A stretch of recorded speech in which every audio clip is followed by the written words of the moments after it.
অসম প্ৰদেশ কংগ্ৰেছ কমিটিৰ উদ্যোগত কামৰূপ জিলা কংগ্ৰেছ কমিটিৰ সহযোগত হাজো শুৱালকুছি সমষ্টিৰ ৰামদিয়া পুথিভঁৰাল প্ৰাংগণত কংগ্ৰেছ দলৰ প্ৰশিক্ষক শিবিৰ অনুষ্ঠিত হয়।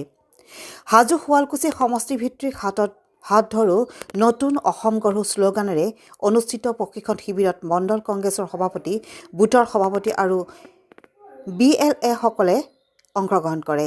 এই প্ৰশিক্ষণ শিবিৰত কংগ্ৰেছৰ শীৰ্ষ নেতা বিনোদ বৰ্মাই দলীয় বিষয়ববীয়াসকলক উদ্দেশ্য কৰি বিজেপিৰ অপশাসনৰ বিৰুদ্ধে মাৰ বান্ধি ৰাজ্যক সজাগ কৰাৰ ৰণকৌশল সন্দৰ্ভত আলোকপাত কৰে। প্ৰশিক্ষণ শিবিৰত বিধায়িকা নন্দিতা দাস, কামৰূপ জিলা কংগ্ৰেছৰ প্ৰাণজিৎ চৌধুৰী, কংগ্ৰেছ নেতা ভৱেশ দাসকে ধৰি কেইবাগৰাকীও কংগ্ৰেছৰ দলীয় নেতাই অংশগ্ৰহণ কৰে।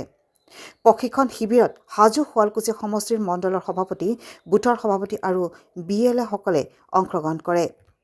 হাজোৰ পৰা কমলাকান্ত দাসৰ ৰিপৰ্ট, AIN লাইভ।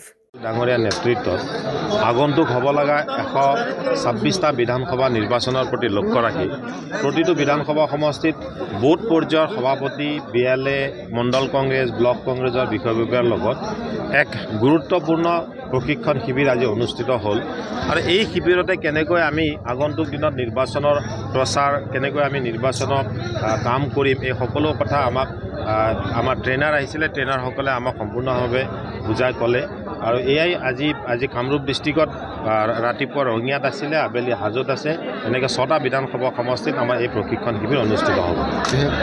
আমাৰ তাততো পইচা নাই যে 500 কোটি টকা মুখ্যমন্ত্ৰীয়ে মানহানি গোচৰ দিলেও দিব পাৰিব। পইচাটো তেখেতৰ ওচৰতে আছে, গতিকে নিজে গোচৰ দিয়ক, নিজে পইচা লওক। আমাৰ ক'বলগীয়া একো নাই। তেওঁ গোচৰ দিয়ে, বিৰুদ্ধে কয়, কাৰোবাৰ কথা ষড়যন্ত্ৰ কৰে, তেওঁ কৰি থাকিব। তেওঁ কামেই সেইটো যে 2026 চনৰ বিধানসভা নিৰ্বাচনত গাদী ৰক্ষাৰ শেষ যুঁজখন তেখেতে কৰি আছে। আৰু প্ৰতিটো খোজতে গৌৰৱ গগৈ ডাঙৰীয়াই যি সুযোগ্য সন্তান হিচাপে উত্তৰ দি আছে, অসমৰ ৰাইজে ইতিমধ্যে বুজি পাইছে। আৰু মানুহে এটা সময়লৈকে মিছা কথা, এটা সময়লৈকে প্ৰলোভন, এটা সময়লৈকে কিছু কথা কৈ মানুহক কিছু বিচলিত কৰিব পাৰে, কিন্তু এতিয়া আৰু অসমৰ জনসাধাৰণত তেখেতৰ সেই প্ৰৰোচনাত ভুল নাযায়। আমি বিচাৰিছোঁ কি 6 জনগোষ্ঠীৰ জনজাতিকৰণ, আমি বিচাৰিছোঁ কি আপোনালোকৰ সকলোৰে সংস্থাপন, যুৱক সমাজে যাতে অসমত থাকিয়ে কৰ্মসংস্থাপন পায়, আমাৰ ধাৰৰ বোজা যাতে কমি আহে। তো দিনক দিনে আপুনি দেখিছে স্কুল কলেজ বন্ধ হ'ল, ধাৰৰ বোজা বন্ধ হ'ল। 6 জনগোষ্ঠীৰ জনসাধাৰণৰ কথা ক'লে আপোনালোকে তেখেতসকলে নিৰ্বাচনৰ পিছত আকৌ তেওঁলোকক সময় লাগে। যোৱা 2014 চনতে তেওঁলোকে বিদেশী বহিষ্কাৰ কৰিম বুলি ক'লে, আজিলৈকে এজনো বিদেশী বহিষ্কাৰ কৰিব নোৱাৰিলে। অমিত শ্বাহৰ নিচিনা মানুহ আহি আকৌ 5 বছৰ সময় বিচাৰিলে। গতিকে তেওঁলোকক অসমৰ ৰাইজে 5 বছৰ সময় দি থাকিব আৰু তেওঁলোকে বিচাৰি থাকিব। এইবাৰ অসমৰ জনসাধাৰণ সেই দিশত নাই। অসমৰ জনসাধাৰণে এইবাৰ কংগ্ৰেছ দলৰ পক্ষত আছে আৰু সেইকাৰণে তেখেতে চিন্তিত হৈছে। আৰু মই আপোনালোকৰ ওচৰত আজি কথা দিছোঁ, আপোনালোকে দেখিব যে 2026 চনত গৌৰৱ গগৈ ডাঙৰীয়াৰ নেতৃত্বত অসমত এখন সৰ্বাংগীন সুন্দৰ চৰকাৰ পাব, য'ত সকলোৱে শান্তি সুস্থিৰভাৱে নিশ্বাস ল'ব পাৰিব, উন্নয়নৰ বতাহ বলিব আৰু অসমৰ খাটি খোৱা খিলঞ্জীয়া মানুহৰ বিকাশ হ'ব। যিসকল আমি ইতিমধ্যে তেওঁলোকক আমি নিযুক্তি দিছিলোঁ, তেওঁলোকক লৈ এখন ট্ৰেইনিং অনুষ্ঠিত হৈ গ'ল। এইটো সম্পূৰ্ণ সমষ্টিভিত্তিত হৈছিলে। ইয়াত আমাৰ এজন ভাল ট্ৰেইনাৰ আহিছিলে, তেখেত এজন ছিনিয়ৰ ব্যক্তি, তেখেতে AICCৰ পৰা আহিছিলে। তেখেতে সুন্দৰভাৱে আমাৰ বুথৰ আৰু BLA মণ্ডল আৰু দলীয় কৰ্মকৰ্তাসকলক সুন্দৰকৈ কেনেকৈ অহা যিটো আমাৰ সমাগত নিৰ্বাচনত আমাৰ যিবিলাক ৰণকৌশল, যিটো আমাৰ প্ৰস্তুতি, সকলোখিনি কথা পুংখানুপুংখভাৱে তেওঁ ইয়াতে বুজাই দিলে। মই আশা কৰিছোঁ যে এই কথাখিনিকে আৰ্হি হিচাপে লৈ আমাৰ বুথৰ পৰা মণ্ডলৰ পৰা সকলো কৰ্মকৰ্তাই আগন্তুক দিনত তেওঁলোকৰ কৰ্মৰাজি আগবঢ়াই লৈ যাব। সেইটো মই এতিয়া গমেই পোৱা নাই, মই এতিয়া এইটো শুনিয়ে আছিলোঁ। এইটো আচলতে ভুল কথা চলি আছে। আপোনালোকে জানে যে প্ৰত্যেকটা মুখ্যমন্ত্ৰী ডাঙৰীয়াই যিবিলাক কথা কৈ আছে, মিছা আৰু ভুলৰ ভিত্তিতে তেওঁ চলিব বিচাৰিছে। মই ভাবোঁ যে এই বস্তুবিলাক অনাগত দিনত আমি সকলোৱে ইয়াৰ প্ৰত্যুত্তৰ দিব লাগিব, উচিত উত্তৰ আমি দিব লাগিব। আইনী ব্যৱস্থাত যি আছে আমি সেইটোও ল'ব লাগিব। ইয়াৰ লগে লগে আপোনালোকে জানে যে ৰাইজে এতিয়া কংগ্ৰেছমুখী হৈছে। ৰাইজে গৌৰৱ গগৈৰ নেতৃত্বত যে অসমত কংগ্ৰেছ চৰকাৰ আহিব, ৰাইজে বিশ্বাসত লৈছে। আৰু সেইকাৰণে হয়তো বিজেপি দল, মুখ্যমন্ত্ৰী ডাঙৰীয়া যথেষ্টখিনি তেওঁ নাৰ্ভাছ হৈছে। নাৰ্ভাছ হৈ তেওঁ যিকোনো কথাই তেওঁ কোৱা আৰম্ভ কৰিছে। সেইকাৰণে অনাগত দিনত আমি আমাৰ দলটোক আগবঢ়াই নিবৰ কাৰণে আমাৰ যিটো বুথ পৰ্যায়ৰ পৰা একদম বুথ লেভেলৰ পৰা আমি কেনেকৈ শক্তিশালী কৰিব পাৰোঁ এই কামখিনিও কিন্তু সমানে আমি কৰি যাব লাগিব। মই যদি তেনেকুৱা কথা তেওঁলোকে ক'বই, কাৰণ তেওঁলোকে মোক লৈ অলপ চিন্তিত, অলপ নাৰ্ভাছ ফিল কৰিছে। আজি আমাৰ কংগ্ৰেছৰ যিসকল প্ৰাৰ্থিত্ব প্ৰত্যাশী আমি সকলোৱে একেলগে মিটিং কৰি আছোঁ। আজিও আমি ইয়াতে আহিলোঁ, মিটিং কৰিলোঁ। তেওঁলোকৰতো একোৱে দেখা নাপাওঁ। আজি গাঁৱে ভূঞে ঘূৰি আছোঁ, তেওঁলোকৰ একো চিনমুকামেই নাই, মাত্ৰ প্ৰলোভনৰ ৰাজনীতিহে কৰি আছে। আৰু এইটো কথা সম্পূৰ্ণ মিছা কথা, কাৰণ মই দুবাৰ জিকিলোঁ। 2016ত মই 18,000 ভোটত জিকিলোঁ আৰু 2021ত মই প্ৰায় 53,000 ভোটত জিকিছোঁ। যদি মই তাতে ডেভেলপমেণ্ট কামেই নকৰিলোঁ হয়, তেতিয়াহ'লে দ্বিতীয়বাৰ ৰাইজে ইমান সংখ্যক ভোটত মোক কিয় জিকালে হয়? নিশ্চিতভাৱে ৰাইজৰ ওপৰত আস্থা আৰু বিশ্বাস আছে আৰু সেইটোৱে ভোটেদি প্ৰমাণ হৈছে। এতিয়া তেওঁলোকে নাৰ্ভাছ হৈ আবুল তাবুল ক'বলৈ ধৰিছে। মিছা কথাৰো এটা সীমা থাকেতো। আজিকালিতো কোনো বুৰ্বক নহয়।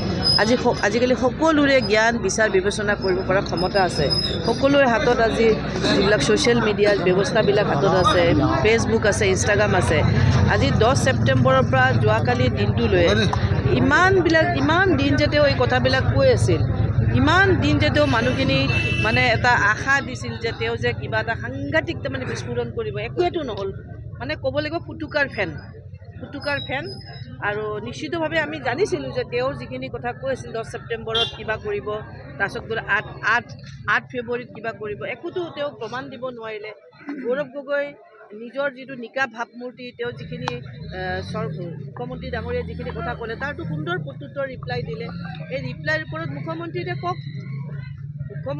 কওক যে গৌৰৱ গগৈৰ কথাখিনি লৈ তেওঁ সন্তুষ্ট হয় নে নহয়। যদি তেওঁ সন্তুষ্ট নহয়, যদি এতিয়াও গৌৰৱ গগৈৰ ওচৰত আৰু কিবা তেওঁক এলিগেশ্যন দিব লগা আছে, তেওঁ মনে মনে কিয় আছে? কৰক ব্যৱস্থা। আমিতো তেওঁৰ চৰকাৰ, তেওঁৰ প্ৰশাসন, তেওঁৰ পুলিচ, তেওঁৰ সকলো দেখোন তেওঁৰ হাততে আছে। যদি গৌৰৱ গগৈ সঁচাই পাকিস্তানী এজেণ্ট, তেওঁৰ ওপৰত ব্যৱস্থা ল'বলৈ ইমান দিন কিয় মনে মনে আছে? তেওঁ এইবিলাক কথা ইমান দিন তেওঁ মানে গাপ দি মাহৰ পিছত মাহ, তাৰিখৰ পিছত তাৰিখ তেওঁ পাৰ কৰাই থাকে। নিশ্চিতভাৱে মিছা কথা এটা আৰু কিমান দিনলৈ লৈ যাব? আৰু সেই কথাটো ৰাইজে বুজি পালে আৰু এইটো ইয়াৰ অৱসান হ'ল। মিছা কথাৰ অৱসান হ'ল। আৰু এতিয়া আমি বেছি উদ্যমেৰে, বেছি সৎ সাহসেৰে গৌৰৱ গগৈ ডাঙৰ নেতৃত্বত আমি কাম কৰি যাম। আৰু এই সমষ্টিটো হাজো শুৱালকুছি সমষ্টিত যিহেতু আমি ৱৰ্ক কৰিছোঁ, লাগি আছোঁ, সংগঠন মজবুত কৰিছোঁ, ৰাইজৰ ওচৰত গৈছোঁ, নিশ্চিতভাৱে ৰাইজে মুখ্যমন্ত্ৰী ডাঙৰীয়াৰ প্ৰত্যেকটা কথা বুজি পাইছে। ৰাইজ এতিয়া মিছা কথাত নাই, ৰাইজে এতিয়া প্ৰলোভনৰ ৰাজনীতিত নাই। ৰাইজে এজন যোগ্য নেতা বিচাৰিছে আৰু সেইজনে হৈছে গৌৰৱ গগৈ ডাঙৰীয়া। তেওঁলোকে মই কংগ্ৰেছৰ বুথ কিমান আছে সেইটো মই জানিম, তেওঁলোকে জানিব নালাগে নহয়। তেওঁলোকেতো জানিব নালাগে নহয়। সেইকাৰণে আজি ভোটাৰ লিষ্ট ৰিজাল্ট হ'ব। আজি ইতিমধ্যে চাগে ভোটাৰ লিষ্ট ওলাই গ'ল আৰু নিশ্চিতভাৱে আজি আমি সঠিক তথ্য আজি পাম। সেইকাৰণে আপোনালোকে মোক বুথৰ কথা সুধিব নালাগে। আপোনালোকে আমাৰ মিটিংখন কেনেকুৱা এইটো সোধক। আমাৰ বুথ প্ৰেচিডেণ্টসকল আহিলে নে সেইটো সোধক। আমাৰ BLA সকল আহিলে সোধক।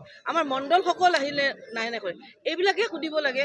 আৰু সেইখিনি মই নাজানো কাৰ চেঁচা পানী, কাৰ গৰম পানী, কাৰ ঠাণ্ডা পানী, কাৰ বৰা পানী, এইবিলাক মই নাজানো। মই ৰাইজৰ কাম কৰিব আহিছোঁ আৰু ৰাইজে মোক বহুতখিনি মৰম দি আছে। যদিও এতিয়া নিৰ্বাচন অহা নাই, ৰাইজৰ মুখত মোৰ নামটো অলপ ওলাইছে নিচিনা লাগি আছে যে এইবাৰ নন্দিতা দাস। মই এতিয়া অহংকাৰটো মুখ্যমন্ত্ৰীৰহে আছে, আচল অহংকাৰটো তেওঁৰ আছে। তেওঁৰ অহংকাৰখিনি কিয় নকয়? তেওঁ অহংকাৰখিনি কিয় নকয়? এই কথাটোৱে আমি সুধিছোঁ। আজি মুখ্যমন্ত্ৰী ডাঙৰীয়া যেনেকুৱা কথাবিলাক কয়, সেই কথাবিলাক আপোনালোকে দেখাই পাই আছে। সেইকাৰণে কোন আচল অহংকাৰী, কোন অহংকাৰী নহয়, এই কথাবিলাক আপোনালোকে জানে। আপোনালোকে এইবিলাক তেওঁলোকক সোধক, আমাক এইটো সুধিব নালাগে। মই নাজানো আপোনালোকে কি বুথ মণ্ডল চব আহিছে। আপুনি জানে নেকি? আপুনি কৈ দিলে দেখোন। মই কিয় কোৱা নাই? ইচ্ছা কৰি মই কোৱা নাই। এই ভোটাৰ লিষ্ট মোৰ হাততে আছে। এই ভোটাৰ লিষ্ট মোৰ হাতত আছে। মই আপোনালোক কওঁ, আজি যিহেতু নতুন ভোটাৰ লিষ্ট ওলাব, আজি চেণ্টাৰ দুটা বাঢ়িব পাৰে, এইটো আপোনালোকেও জানে। কিন্তু আপোনালোকে কিছুমান গ্ৰামাৰত গ'লে আমি প্ৰত্যেকটা কথা অলপ অসুবিধাও পাওঁ। কাৰণ আজি ভোটাৰ লিষ্টত 2টা চেণ্টাৰ বাঢ়ি যাব পাৰে, আজি কিছু ভোট বাঢ়িব পাৰে। আজি মই অংকটো কম, কালি আকৌ কি বা 100% অহংকাৰ কি বস্তু মই নাজানো দেই। মই জুবিন গাৰ্গকে ফ'ল' কৰোঁ। জুবিন গাৰ্গে মানৱতা শিকাইছে, মৰম শিকাইছে, মানুহক সহায় কৰিব শিকাইছে। জুবিন গাৰ্গৰ মৃত্যুৰ পিছত যিমান মৰম পাইছে, মোৰ মৃত্যুৰ পিছত মই ইমান মৰমেই বিচাৰোঁ। যিকোনো খবৰ বিজ্ঞাপনৰ বাবে যোগাযোগ কৰক 7896121996